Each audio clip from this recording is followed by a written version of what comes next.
On behalf of the Centers for Medicare and Medicaid Services, the Administration for Community Living, and the Indian Health Service, I would like to welcome everyone to the Long-Term Services and Support webinar series. My name is David Saltzman, and I work for Kaufman & Associates. I'll be your moderator today. Today's webinar is Traditional Food Practices for Native American Elder Care. Before we begin, I would like to highlight the main features of your Zoom webinar interface. Next slide. First, the presentation slides will appear in the main window, while the speaker will appear in the top corner. At the bottom of your screen is the menu bar. Here you'll find the chat, raise hand, Q&A, and closed caption functions. Please use the chat box to report any technical issues you are experiencing. We'll respond to these concerns as they come in. Next to the chat box is the raise hand feature. You're able to use this during the Q&A segment to let us know when you'd like us to unmute your mic so you could ask a question. Another way you could ask a question is the Q&A box itself, where you can leave your questions at any point during the webinar for the presenter to address during the Q&A segment at the end. Lastly, live captioning is available for today's broadcast. Simply click the CC icon to use this feature. Please be aware that today's webinar is being recorded and that the recording will be made available online in the near future on cms.gov.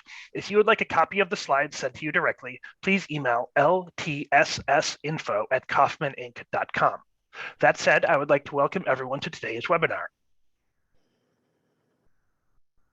Please note this webinar series is supported by a contract awarded by the Centers for Medicare and Medicaid Services. The opinions, findings, conclusions, and recommendations expressed in this webinar are those of the presenter and do not necessarily represent the official position or policies of the Department of Health and Human Services or the Centers for Medicare and Medicaid Services. I would like to introduce our presenter, L Barlow. L Barlow is a certified holistic health coach and author. Please go ahead.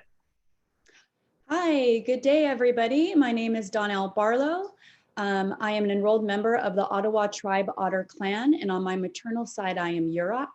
I reside in Spokane, Washington, on the ancestral lands of the Spokane, Coeur d'Alene, Colville Confederated Tribes, and Kalispel. I am really excited to be here presenting the traditional food practices for Native American elder care. As was mentioned before, I am a holistic health coach. I have been doing this work for the past 8 years, working in Native communities. I also was the past director of the Special Diabetes Grant of the Spokane Indian Tribe. So my passion for assisting and supporting our communities with traditional foods and unpacking their relationship to food is definitely at the forefront of my work. It's really important that I express my own journey and relationship to food with you as well, because this can change at any time. I was raised by my single father since the age of 7. And so I grew up on a lot of processed food and fast food. It was only when I was with my grandparents that I received home cooked meals and traditional foods. And so that caught up with me. By the time I was a teenager, I was suffering from a lot of digestive issues, and I was diagnosed with irritable bowel syndrome. And so I went to go see a gastrologist to try to treat my symptoms and seeing what was going on and how I could have a better quality of life, because it was really impacting my sports, and my relationship to food was based on fear, because I was always having to worry about how I was going to feel when I was trying different things. And so they just treated the symptoms at that time with various prescription stuff that would help treat how I was feeling, with constipation and bloating and all of those types of things. And it really didn't get down to the cause of what was going on, which was my diet. My diet was never asked or expressed. And so about 1.5 years after that, I decided I needed to take, into my own hands and figure out what was going on. And so I immediately eliminated dairy, and I really limited my sugar. And I saw significant improvement in my symptoms right away. And I want to emphasize, I'm not saying that there should be any particular diet here, but as Indigenous people, we are more sensitive to dairy, as most of us don't have the digestive enzymes to break it down properly. And sugar was also not in our ancestral foods or our diet, so we tend to be more sensitive as well. I saw significant improvement, and I was able to heal my gut. And then that became really what sparked my passion for becoming a holistic health coach, is I wanted to help other people that were experiencing similar things, or just, tired of not receiving the care that they wanted. And that work really begins with unpacking our relationship to food. And so we're going to get into some of that history and why we're at where we are with chronic conditions in Indian country and working with the elders that you do what you're seeing. But before that, I want to read a poem. You could go ahead and go into the next slide. I'm also an author. And this is a poem that I wrote about called Fry Bread. And this might trigger a few of you depending on what your relationship is to fry bread. And before I even read it, I want to express that I love fry bread and I do eat it on occasion. But it's important for us to understand where this sever and this change in our relationship to food came, and then how that impacts us today. White flour, oil, powdered milk, and lard, the key elements of a recipe that became a symbol of colonization. Ingredients chosen strategically to weaken indigenous populations for generations to come. Embraced by what was available at the time with little resources to depend on, while being appealing, this hearty, this food of oppression comes at a cost, having the highest diabetes in the nation, perpetuating the genocide of more indigenous relatives. And as I mentioned before, I think fry bread is a delicious food, and I think it definitely should be included as a celebration or on occasion. But when we're working with individuals that have compromised immune systems or chronic health conditions, it most definitely needs to be very limited. You can go ahead and go on to the next slide. So getting into talking about the history of how our ancestors ate, I'm sure many of you are very familiar, as you're Native as well, or working with Native American elders, that relationship to food was very intimate. And by intimate, I mean there was a whole different way of being when it came to the process of our food. And so whether we were foraging, traditional foods, or plant medicines, or we were out hunting, that began with intention. Knowing that before we went out to get these foods, that we had a good intention with our hearts and our minds, and understanding that energy was being passed on to whoever we were giving this food to. And so that's where it began. And then going out and foraging these foods and having something to offer the plants, and understanding that that reciprocity was necessary and actually made the plant medicine stronger. We were able to use our language and pray and expression of culture when we were out gathering our traditional foods and hunting our traditional foods. And so when this was severed through colonization, the impact, we can't even measure what the impact was. We're seeing it today with having the highest diabetes in the nation and what we're seeing with heart disease, because there was an intimacy there. We ate in season and in harmony with Mother Nature, which also was very restorative because it helps with seasonal allergies when you eat in season. It also lowers your carbon imprint because you're not having to get food from far away and then have it delivered to us. As soon as that food is pulled from the earth, it's losing its nutritional content. So that's something that's really important to understand. Our bodies have evolved through millennia, and it recognizes our wild and traditional foods as medicine. There was a study that was done back in the 1930s by a dentist called Dr. Weston Price, and he wrote a book called Nutritional and Physical Degeneration. And in that study, he shows the significance of indigenous communities and remote communities that were utilizing their traditional foods, and then the impact of the Industrial Revolution and when they began to introduce sugar and lard and all of these other types of foods that weren't a part of our diets. And he shows that through different studies, through our teeth health, through our gum health, because when we look at the health of the mouth, that really does tell a lot about what's going on in the body. It's a fascinating book. You can go ahead and go on to the next slide. And through that, he was able to document that indigenous diets had 10 times more fat-soluble vitamins A and D. And those are really key. Just as everything's connected, we need certain minerals and certain vitamins in our diet in order to absorb other ones more efficiently.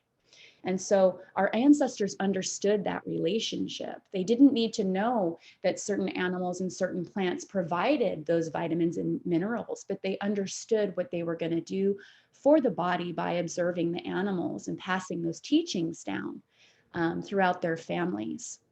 So also very emphasized in the book that, low or no sugar at all, no processed food, that makes a significant difference when it comes to our health and also our teeth and our gum health as well, utilizing every part of the animal. I remember growing up with my grandmother. So she was Yurok, and she lived in California, and I would go over and eat traditional foods with her. And I remember her making lots of salmon and salmon soup.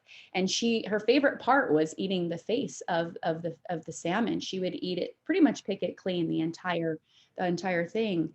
And so for her, you know, she understood the importance of that and what it could do for her body. And so just passing those types of teachings on. And then growing, foraging, and preparing traditional foods, that's all about relationship. And that's something that's so important to us as Indigenous people. And so it's no different when it comes to preparing our food and the whole process that goes into it. We all understand how a home cooked meal just tastes better, right? And a lot of that really just comes down to the love that's put into that meal, because that energy is absorbed. And then utilizing the plant medicine as preventive medicine. So all of our medicine first comes from plant medicine. We tend to forget that. And so going back to those original teachings, which I'm going to be talking extensively about plant medicine today, and using those and utilizing them with Western medicine, you know, really as prevention and management of chronic conditions, because we want our elders to be here, you know, as long as possible. And we also want them to have quality of life. And so if we can provide that through traditional foods and plant medicine and offering them these resources, we're going to see a really big impact in their health. You can go ahead and go on to the next slide. So if there's any, so actually this slide it tells us a little bit of some data that was done by the Title VI nutrition program. And what's really interesting is where they're looking at the differences here and disparities, but it's a whole decade difference when they compare the Native American and Alaskan Native elders to the US population. So you can see right here that we have double the numbers of diabetes as the US population, and that's for, you know, elders that are 10 years older. Arthritis has a significant increase from the US population. High blood pressure is pretty similar. And then I also noticed that Native American women elders have a higher increase of being diagnosed with just one chronic condition. And I emphasize just one. So most likely that there's more than that. So looking at these numbers, we know why this work is important and what you're doing is so important. And we want to start prevention as much as we can, and then management. You can go ahead and go to the next slide. So if there's anything that I can offer you for you to take away from this talk more than anything else, it's our relationship to our gut. Understanding this part of the talk is really what's going to help propel you to doing this work for our elders.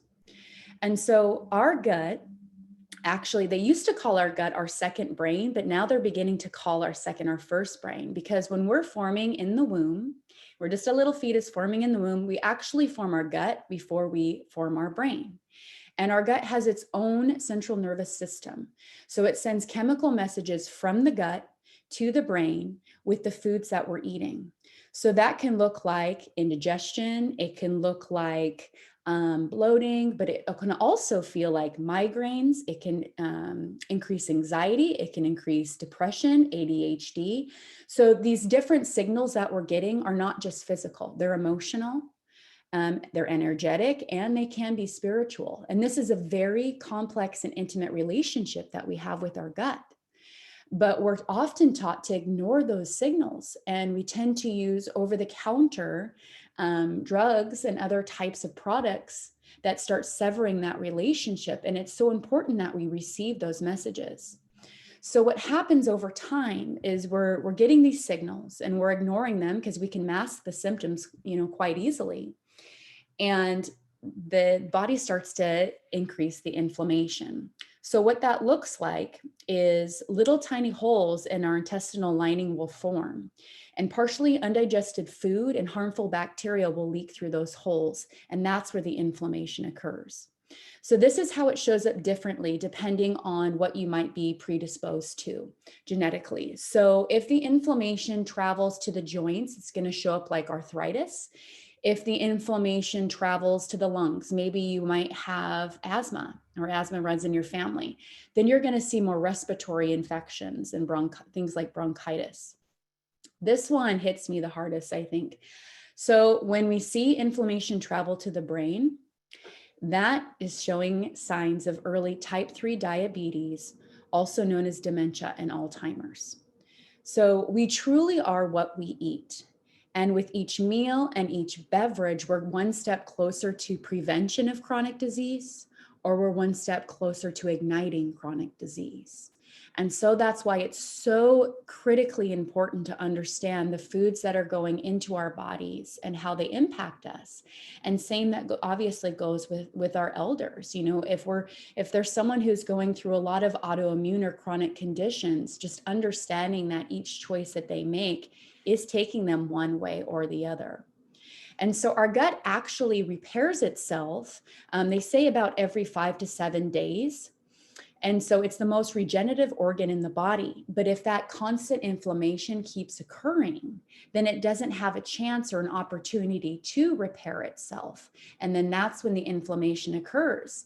And then when there's chronic inflammation, you're going to start to see other types of things happening in the body. You're going to be really sensitive to foods that you might not be sensitive to before. You're going to definitely be experiencing other types of ailments that might not have been there.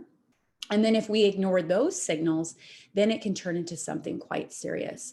I can say, you know, really from what I've seen with working with people for the past 8 years and my own lived experience, pretty much most chronic disease and chronic conditions really do begin in the gut. And it's not just due to poor nutrition. Antibiotics take at least 8 weeks when they really do kill the good gut bacteria, and they definitely are necessary. So I'm not saying we don't need them, but it's important to understand that they do kill the good gut bacteria, and it can take 8 weeks to repair that. So making sure that we're taking probiotics and other types of fermented foods, you know, good yogurt that doesn't have a lot of sugar in it, and things that have natural probiotics so that we can really get that bacteria reestablished. Excessive alcohol intake will also definitely create a lot of inflammation in the gut. Any type of food intolerances that might be being ignored. Gluten is one of the ones that I see most prevalent. Autoimmune diseases, and then also stress.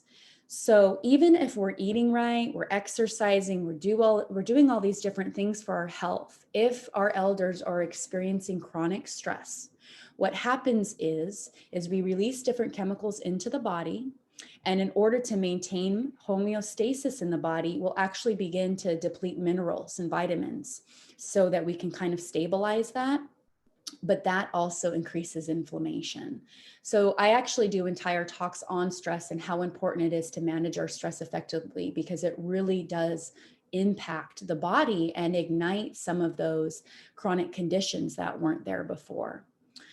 So if you can take away, like I said, anything from this, our gut, I mean, it is so important to listen to what it's telling us and to restore that relationship to our gut so we can know what foods are going to benefit us and what works the best. So it really comes down to healing the gut more than anything else. You can go ahead and go on to the next slide. So one of the ways that we can heal the gut that's really accessible is looking at the pH level. So basically, when you look at our foods, they can all be measured on a pH scale. So when you're going down towards the bottom, you're going to see that it's more acidic, and then towards the top, it's more alkaline. So we're really just trying to stabilize that. When we take Alka-Seltzer or some of those over-the-counter things to help us with indigestion or acid reflux, all it's doing is changing the pH level. That's all it does. So we can achieve that with apple cider vinegar. But if your elders are maybe they've had a lot of acid reflux and so their esophagus might be compromised, I would definitely suggest diluting it with water. You can also do lemon water. So while lemon is an acidic fruit, it actually is alkaline when it goes and processes through the body. So that's a beautiful way to become alkaline as well. And if they're in a place where their gut is pretty compromised or they're having a lot of inflammation, this is a really great tool to look at some of the foods that you can use. So a lot of us think, okay, great, so green leafy vegetables, they're at the top of the alkaline chart. And yes, they are. That's great. But if you're having a hard time digesting food, they're going to be very difficult to break down and cause a lot of also bloating and indigestion. So for our elders, we want to cook our vegetables. And I would recommend steaming or roasting so that we can preserve as much nutrients as possible. And then also looking at this chart, so some of your red meats and stuff like that are going to be towards the bottom.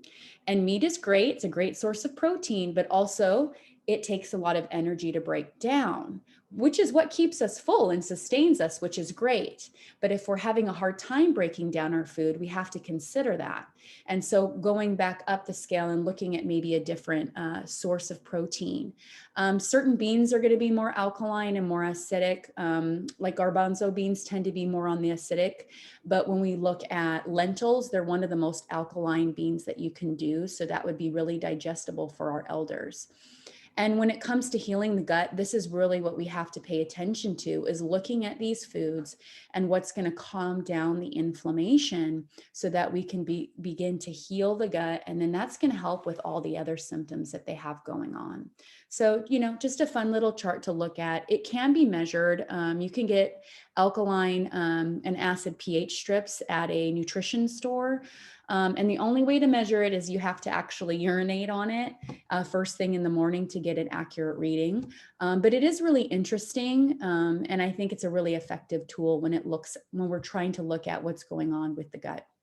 You can go ahead and go on to the next slide. So this is one of my favorite ways to help heal the gut, and also so easily digestible for our elders. Bone broth, it's become really popular over, I feel like, the last 5 years or so. And now you can find it sold in stores, but it's something that our ancestors utilized, really since the beginning, because it was utilizing every part of the animal. I really want to encourage, if you have access to bones that have been hunted, like if you can actually get wild game, I would encourage that first and foremost. If that's not an option, a local butcher, because then you know kind of what farm it came from, and it's also going to be local. But if you don't have access to that, you can most definitely get bones from the grocery store. But the reason why I want to encourage the wild game is because those animals lived off their traditional diet.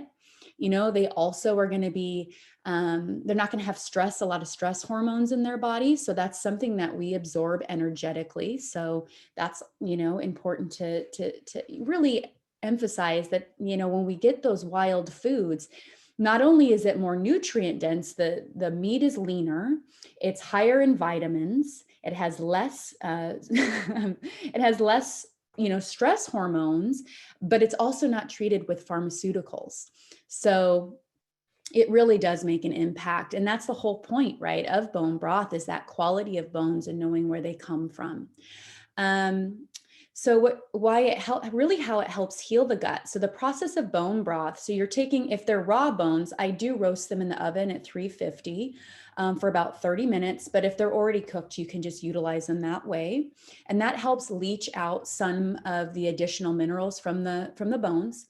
And then when they're soaking in water, I typically do water, carrots, onions, celery, bay leaf, ginger. I keep it pretty basic for about 24 to 48 hours. It just depends on the bones that you're using. The collagen actually starts coming out of the bones. And so it's that collagen that when it goes into our intestinal lining, it actually seals up the holes that are leaking the inflammation. So you're actually healing your gut using the bone broth. It also calms down the inflammation, obviously, because it's sealing up those holes. It helps joint and muscle pain. There's ultra athletes now that are drinking bone broth like a cup every day to prevent injuries because they push their body to extreme measures. They utilize the bone broth to treat any tiny tears they might get in the fascia that runs throughout the body, and it really does help with prevention of injuries and a faster recovery. You can use it to fight infections because it's also high in that mineral consumption because you're leaching the minerals out, right, while it's going into the broth, and promotes good sleep. I can't say enough great things about bone broth. And it's something that I always have on hand. You can make it ahead of time and store it in the freezer. And I give it to elders that are immune compromised, but also I have some elders in my life that are on chemotherapy. And so oftentimes when people are on chemo, you know, they're not able to really eat a whole lot, and they're often nauseous. And so this is like the perfect food to offer them where they can keep it down and they're going to be getting those essential nutrients that they need. So bone broth is something we all have access to.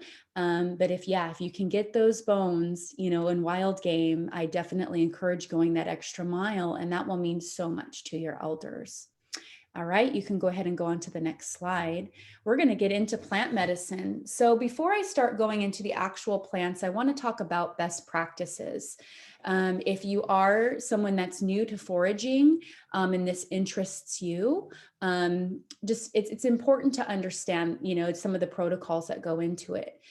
So like I mentioned before I do any foraging, I make sure that my heart and my mind is in the right place, because this medicine is for myself, but I really forage mostly for other people in my community that I'm going to be offering this plant medicine to. And so I want to make sure that that's done in a good way. I also bring offerings, whether it's tobacco or some other type of plant medicine, or sometimes I sing a song or say a prayer before gathering. Making sure that it's the right season. So different parts of the plants are meant to be gathered during different times of the year. So that's also really important to understand, as well as it hasn't been compromised. So there's not going to be any chemical spray or any type of traffic congestion when you're gathering is super important, because, you know, you don't want to make people sick with what you're gathering. And then not taking more than what's there, leaving plenty behind for others to gather, and then also for the animals is really important. So those are just some of the basic protocols that I have before going out and foraging any of my traditional foods or plant medicines, because, you know, for me, you know, and also our ancestors, like they looked at plants as sentient beings. You know, they have their own consciousness and they are very much alive. And so when we go out there and we gather these in a good way, the plant medicine is going to be stronger, you know, and I fully believe that. And I've experienced that time and time again. So it's really important that we recognize these plants in that way. So let's talk about elderberries first. I feel like their popularity has grown tenfold since the pandemic because of their immune boosting properties. You can find elderberries now. I find syrup and gummies and vitamins and all kinds of elderberry products out there. So if it's not something you're able to gather, it's definitely a resource that's easy to find. I gather elderberries after the first frost, just because that's what I was taught. And then I gather the flowers in the spring, which I also use as medicine as well. So they make up about 80% water. They're really high in vitamin A, vitamin C, vitamin B6. They're known to lower our blood sugar, and you can use both the berry and the flower to treat diabetes, actually, because it helps stimulate our glucose metabolism and the secretion of insulin. So it's a beautiful plant. I've seen dried elderberries actually at natural health food stores. So if you're not able to gather, you could purchase it that way. My favorite thing that I pretty much use elderberries for is making my own syrup. It's very easy. I dry my elderberries ahead of time. That's just how I like to preserve them. And then I add them to water over the stove. I make sure it doesn't get to a boil, but it gets to a really strong simmer. And then I stir it quite frequently for the next couple of hours. I add rose hips because they're super high in vitamin C. And I also like the flavor that they provide, a cinnamon stick, orange peel, and ginger. And then after, you know, that's cooked down quite a bit, I put it over a mesh strainer and I press out the juice, as much of the juice that I can get, put it back on the stove. And that's when I add honey to thicken it. So it's really, really simple to make elderberry syrup. Like I said, you can purchase it in the store, but I like to know where my plants come from it that they've only been hopefully within, you know, my energy. it means a lot to me to be able to provide that. And I've seen it help my daughter time and time again. She's a toddler, so she's in preschool, which is pretty much a petri dish of germs. So I'm constantly making elderberry syrup for her and her friends. But it's versatile. You can make other things with elderberries as well. Hawthorn berries. So hawthorn berries are really a great plant. I tend to forage these like at the end of the summer, more towards the fall. And you'll see with hawthorn berries, they have pretty extensive thorns that are on the branches. And so they have a tart and tangy flavor. And you can work with hawthorn berries raw or dried, so either works. They're a high source of polyphenols, so they have a lot of antioxidants. So that helps protect against free radicals. It can also, it's known to lower some cancers, treat type 2 diabetes. But really, I feel like hawthorn berries are really beneficial for things around the heart. So treating, like I said, high blood pressure, but also matters of the heart. So I've been taught that energetically that it helps with, emotional things around the heart as well. You can use hawthorn berries in smoothies, in syrups. You can make them into a tea. I actually just made for the first time hawthorn berry and rosehip barbecue sauce, which turned out amazing. And then I turned it into a baked bean recipe. And so for those, I worked with dried hawthorn berries because that's what I had. And I had to soak them overnight because they were quite hard, and I don't think they would have cooked down very well. And then I added them to rose hips and put them on the stove, and then just enough water to cover it pretty well. And then I brought it to a boil, and I just kept pressing out the berries and pressing out on the rose hips every 20 minutes or so. And then I removed it from the heat, put it through a mesh strainer, and then the liquid that formed out of that was very gelatinous. From that, you could make a jam, you could make a jelly. But I took that and then I added, a bunch of other ingredients. I did, like cumin and tomato sauce and paprika. And then I used honey as my sweetener because I really try not to use processed sugar as often as I can. I try to work with things that are more natural.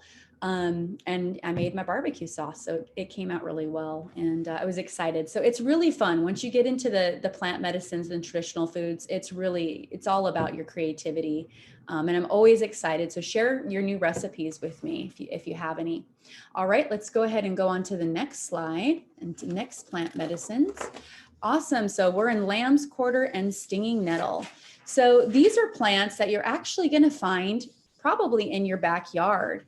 It's incredible what plant medicine grows within our reach. And I was also taught that when you have some type of ailment in the body or symptom, you or someone close to you, oftentimes that plant medicine is right there within your grasp. It just takes us time to be present and observe, what's in front of us. So I encourage you, if you have 4 seasons, it's hard there's not a whole lot of plant medicine out there right now, but back when spring is here, just go out into your yard and take a look around, and you would be amazed at what is there, for you.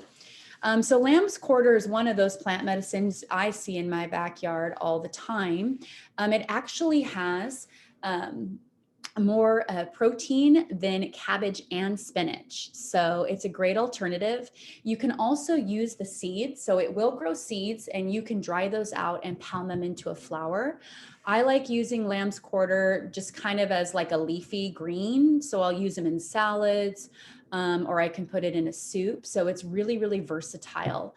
It's a good source of our 9 essential amino acids as well. So it really has a lot of different purposes for it. I've read that native tribes actually used it to help with swelling and painful legs.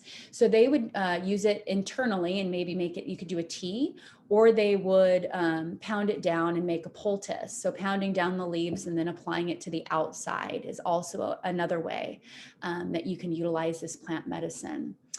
Stinging nettles is something that I utilize a lot as far as tea. It's one of those teas I actually probably drink the most often, and I really emphasize it's great for our elders. So I'm not sure how our ancestors gathered it, because I wear gloves every time I gather stinging nettles, and I also use shears. And then I like to place it in a brown paper bag. So stinging nettles is an amazing plant medicine. It is so great for treating seasonal allergies. And so I often have people utilize it for that. It's high in minerals, iron, magnesium, calcium. And it also is a really powerful plant for treating urinary tract infections and disorders. So working with elders, I've definitely noticed that this is something that happens quite often. And it's easy to go misdiagnosed or undiagnosed. And sometimes it can appear with a change in their mood. So when they are having a pretty serious UTI, often you can see them being more irritable or more antsy. But what it is a urinary tract infection that's gotten pretty bad. And when it gets really extensive, it goes up into the kidneys. So the stinging nettle is a beautiful plant to use as prevention for those UTIs and treatment, as long as it hasn't progressed too much. So you have to get the sting off the nettles. So I rinse them before I dry them, and then I might make them into a tea, or I will steam them like spinach. My favorite way to use stinging nettles is making a pesto. So it's called a nesto. And instead of using bay leaf, you just use the nettles. So they're super versatile, and you can really utilize them in so many different ways, and so easy to identify. All right, let's go ahead and go on to the next slide. Horsetail is a plant that I also absolutely love. This one, in combination with the nettles, is going to be a strong, powerful medicine for treating urinary tract infections. I often see horsetail around water. We don't have the ocean where I live, but I find it near lakes, the river, or near creeks or streams. It promotes wound healing and nail health because it contains silica. And so that is a powerful way of really treating that as well. It's also known to strengthen bones and support respiratory function. When I am gathering horsetail, I don't use the root of the plant, but you can see that whole stem and then the spindles. And so that's what I gather. And then I just dry it, and it dries really quickly. And then I crush it into a tea. And I also use some of these plants into my bone broth. So if you know who you're making the bone broth for, and maybe some ailments they might have, definitely incorporate some of these plant medicines to that as well. Okay, next slide. Purslane. So this one, I feel like we often most definitely view as a weed. And you would be surprised if you look on a plant identification, oftentimes when it says it's an invasive weed, it actually has some of the strongest plant medicine. Purslane's really easy to identify. You pretty much can find it anywhere in your yard or in your garden. It has the texture of like a succulent, but a little bit, I feel like, not quite as dense. But it stimulates blood circulation. It's a beautiful plant medicine to utilize because it's so easy to identify and incorporate. But it has vitamin C, vitamin A. It lowers bad cholesterol. And one of the really unique things about purslane is it helps prevent macular degeneration and cataracts. So that's something that's really important to consider with our elders as well. You can eat this raw, or you could also dry it, put it into a tea, use it in a stew, maybe put it into a casserole. So it's a really versatile plant and can be used a lot of different ways. And you can go on to the next slide. St. Johns Wort. So I wanted to mention a plant that's going to really benefit our emotional health as well, and not just the physical ailments that I've been discussing. St. Johns Wort, we're looking at the flower is what we gather. And it's the right time to gather it is when you pinch the flower off, you'll see some of this red pollen that will appear on your fingers. So that's how I know when it's the right time. I tend to do it towards the very end of summer, more towards fall. season. But if we're having a really hot summer, then it'll burn the St. Johns wort down. So sometimes I have to gather it a little bit sooner. It has antiviral, antidepressant, antioxidant properties. So it's really effective with treating depression, especially seasonal depression. But you do want to be cautious if you're working with somebody who's already on antidepressants. And I have seen a difference between pill form of St. John's wort versus the actual plant. So, I know that we're not all going to have access to these plants. And I really tried to consider who I was speaking to and where you would have these types of resources. So every plant I've pretty much mentioned so far, if you're not able to gather it, you can purchase the plant, whether it's in pill form or tincture form or the actual dried plant. But St. John's wort is one of those that I absolutely love it in a tea. And I've definitely seen some difference with the people that I'm working with as far as seasonal depression. It also has anti-cancer properties and has known to help people when they're quitting smoking. We definitely go through some psychological things when we're quitting smoking or any type of substance abuse. So it's known to help relieve some of those symptoms. And then dandelion is, this one, it's everywhere, right? So we all have access to dandelion, and every part of this plant is medicine and can be utilized. But making sure that it hasn't been sprayed or there's animals that aren't going, using it as a restroom is also important to consider. The leaves are great, and you can utilize the leaves in salads in the same way you would with a green leafy vegetable. But you want to get the young leaves. The larger they are, the more bitter they become. And it becomes too bitter, even for me, where I like eating bitter foods. You can utilize the flower itself. I make dandelion fritters, so I'll just pop off the flowers and then put them in. I made a batter out of camas, and then I had to combine it with a natural flour as well, just regular flour, and then made little fritters and fried them in oil, and they were amazing. But really, the most of the medicine comes from the root of the dandelion. And so it contains beta carotene. It also has vitamin A, D, and E. It is amazing when it comes to really helping the liver and pushing toxins out of the liver, because it contains a fiber called inulin. So anything that contains inulin is going to be pushing those toxins out, because it's increasing the bile that is in the body. It's also known for reducing cholesterol. So I can't say enough good things about dandelion. It is something that's really available. So I don't expect you to go out there and gather roots and dry them, clean them, dry them, pound them down into a powder.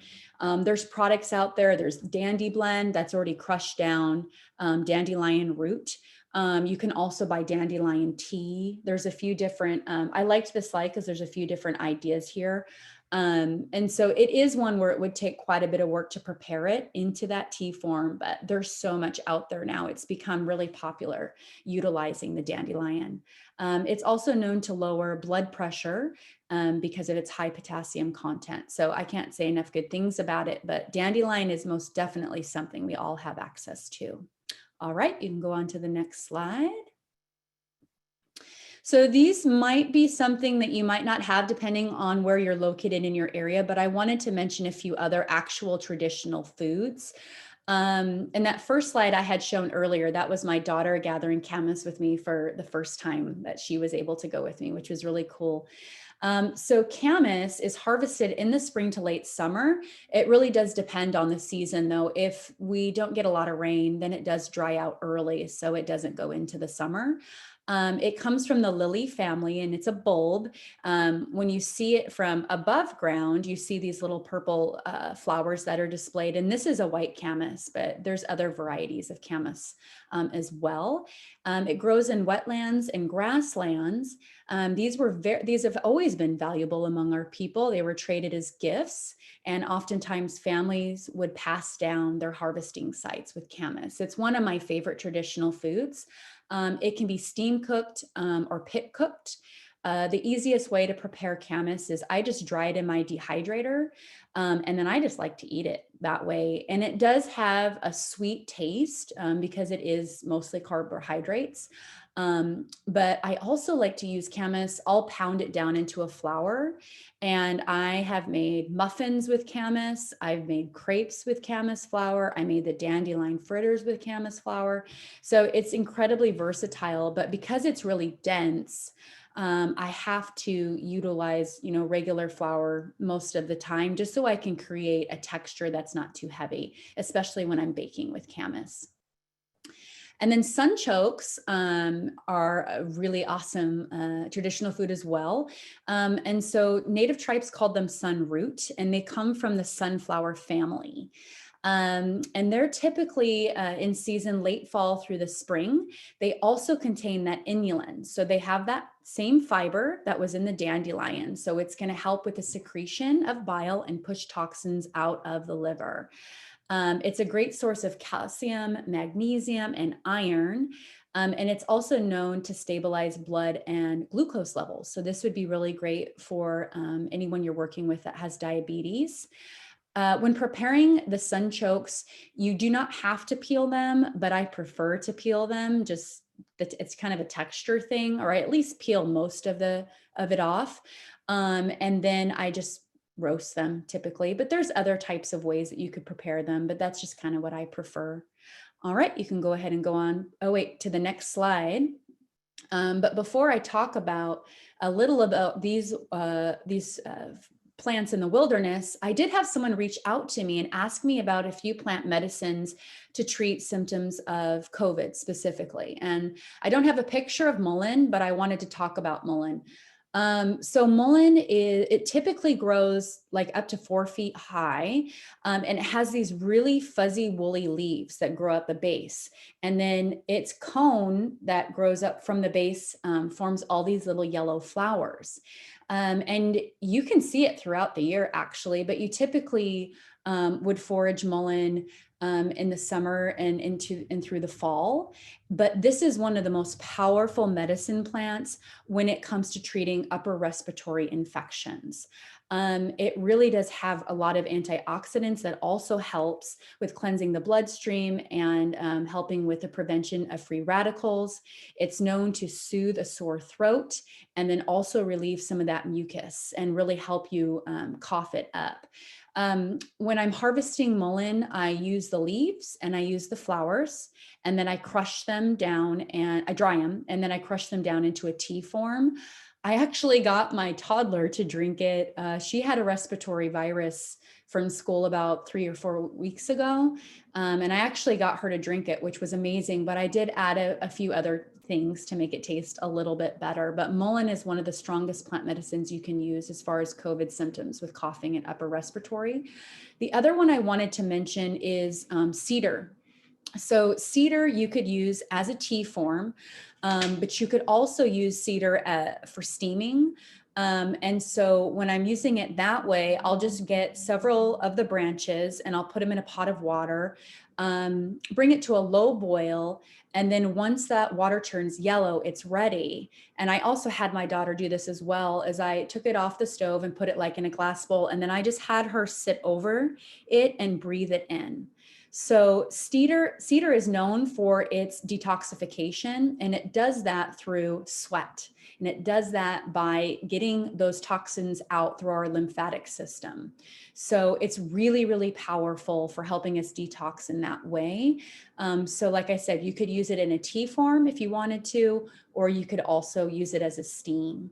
I know, a lot of people will reach out and ask me about what they can utilize for young ones and little ones as far as plant medicine. And so sometimes I'm cautious about certain ones that I suggest, but you could always most definitely do the steam option with cedar. And so this is just a few more examples of some wild plants. Depending on where you're located, they might pertain to you or not, but I just wanted to show a few more things here. And then that chicory root that's in the corner. So oftentimes you'll see that paired with the dandelion, because they're both from that same family. And it also has the inulin in the body, the inulin fiber, so that will help with the liver. I see so often when we're working with elders that there's something going on in the liver that's compromised. And so I really wanted to emphasize, that chicory root, the dandelion, and things that are going to help support that, as well as the sunchokes. All right, we can go ahead and go on to the next slide. I cannot talk about unpacking our relationship to food and including just really traditional foods and making an impact in our elders' health without talking about sugar. Because even if we're eating, better, and we're managing our stress better, and we're getting physical movement, if there is a lot of sugar in the diet, it's going to be counterintuitive. Sugar is the leading cause of inflammation in the body, and it is the most addictive substance in the world, more addictive than any other drug. And so when one's coming down off of a high sugar diet, they are going to act just as somebody would coming off of a hardcore substance. You will be irritable, you will be angry, you will be tired because you're pushing those toxins out of the body.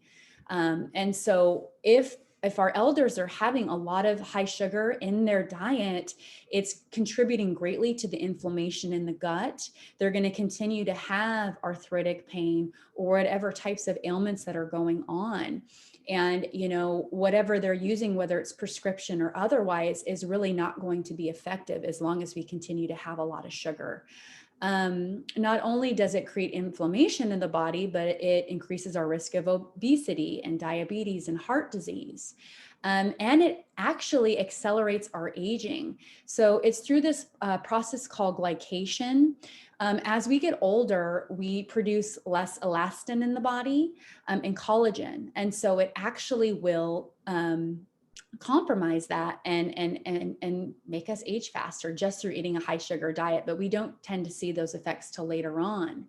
And as we age, our taste buds change quite a bit, and we tend to have less, being able to taste less flavor profiles, but sugar is one of those things that our elders can taste more easily. So I think that kind of goes hand in hand why we see a lot of high sugar diets among our elders. So just considering how much sugar is hiding in your food, it is in, salad dressings and yogurt. There's sugar actually in cigarettes.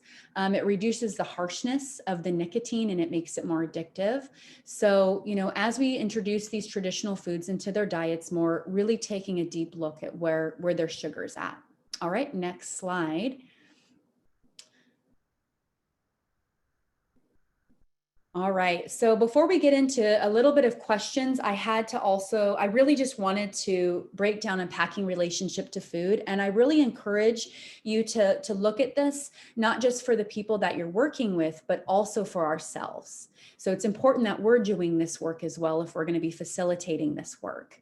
So what kind of foods did they eat growing up? So when I talked about the colonization, how they were stripped of their traditional foods and introduced processed food, we need to definitely, really understand that and reflect upon that when we're working with these elders and how that shaped their relationship to food and ourselves. So just as we pass on intergenerational trauma, we pass on our relationship to food to our children. So that's always something that's really important to consider. And then what kind of foods do they crave when feeling certain emotions? You might notice that they have increased anxiety or depression, or even maybe it's a really positive emotion, but just taking a look at possibly, are they, feeling a certain way on certain days that they're eating certain foods, and just taking a notice to that. Because we really do fuse emotion with the foods that we eat. And when we're able to consciously be aware of that, we can facilitate actual change when we're conscious of why we're making those choices. When did they feel best in regards to their overall health?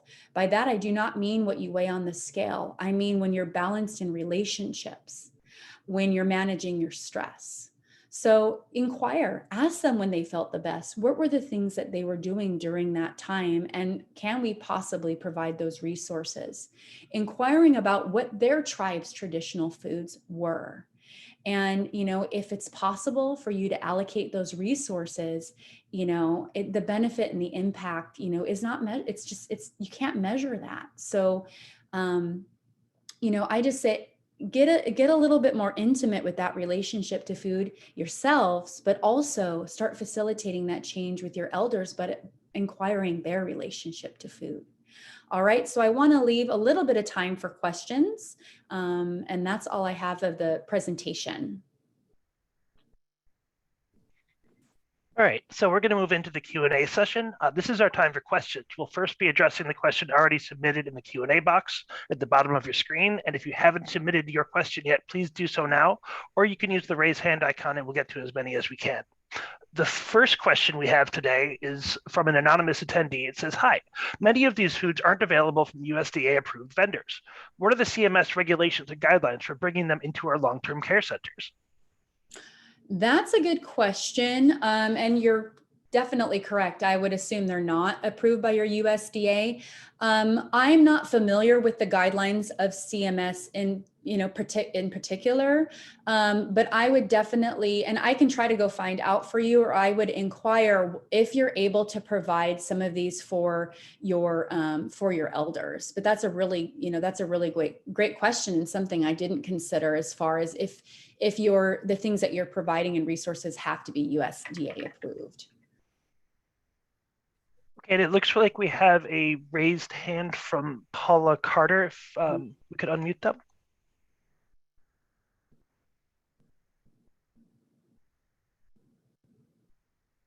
Ms. Carter, are you there?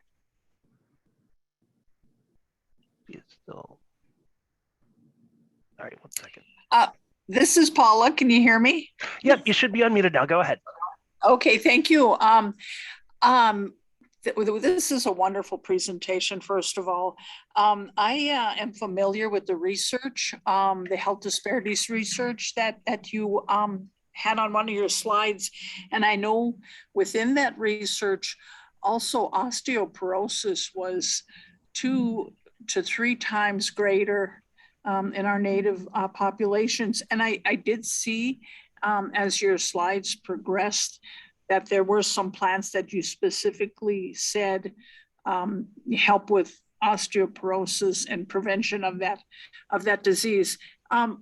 Could you name maybe a top 2 or 3 of those that, in light of the fact that we have some dairy issues, what would you say are some of the top plants that would help prevent osteoporosis? So with osteoporosis, I would definitely most say, well, incorporating bone broth. So that's not a specific plant, but that's going to help significantly with bone health. One of the other ones that I mentioned was horsetail, because it has that silica in it. So that's also going to help with management of osteoporosis. And then the other one that I had mentioned, but I forgot to tell was going to be a benefit to it as well as nettles. So those would be the top 3 things that I would recommend.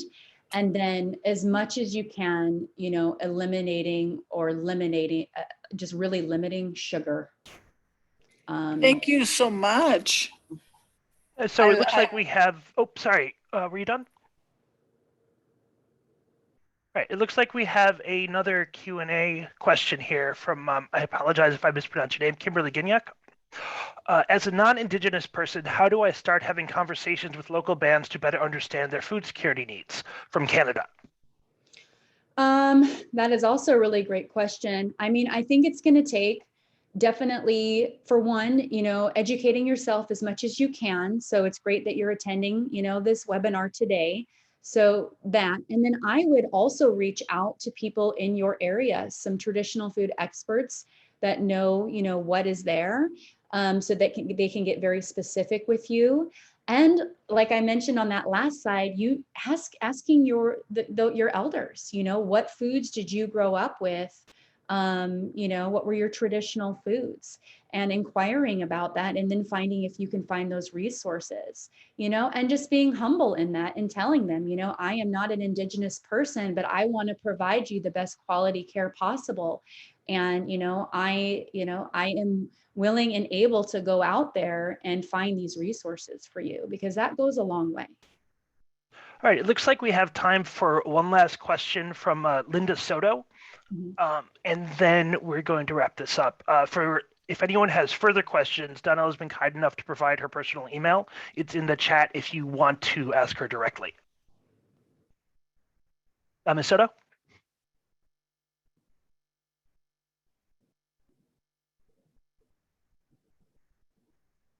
Okay, can you hear me?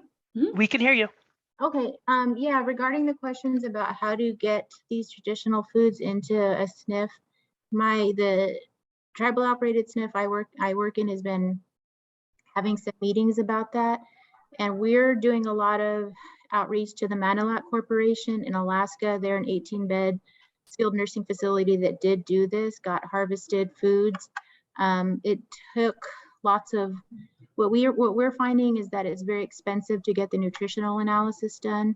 So we were advised to get grants because for us, where we are at in southwestern Arizona, our foods have not already been nutritionally analyzed. They were fortunate enough up in that Arctic Circle region that they had seal oil and I think beach asparagus. Point is some of their foods already had been nutritionally analyzed, but I'm really just plugging a previous LTSS webinar because that's where I attended a previous webinar and learned how to get those traditional foods in. I also am a member of my tribe. I'm working for my own tribe SNF. But LTSS did have a very informative webinar on how exactly SNFs can get those foods in a CMS regulated way. So thank you very much. That should be available on the webinar archive that we've linked to in chat. That is all the time we have for today. I would like to thank L Barlow for joining us today and sharing resources to help us learn more about traditional foods. Again, I'd like to remind everyone that today's webinar was recorded and that the audio and presentation slides will be made available online at cms.gov on the Tribal LTSS Technical Assistance Center website. That should happen sometime after the holidays. Thank you again for joining today's webinar. Our session is now concluded.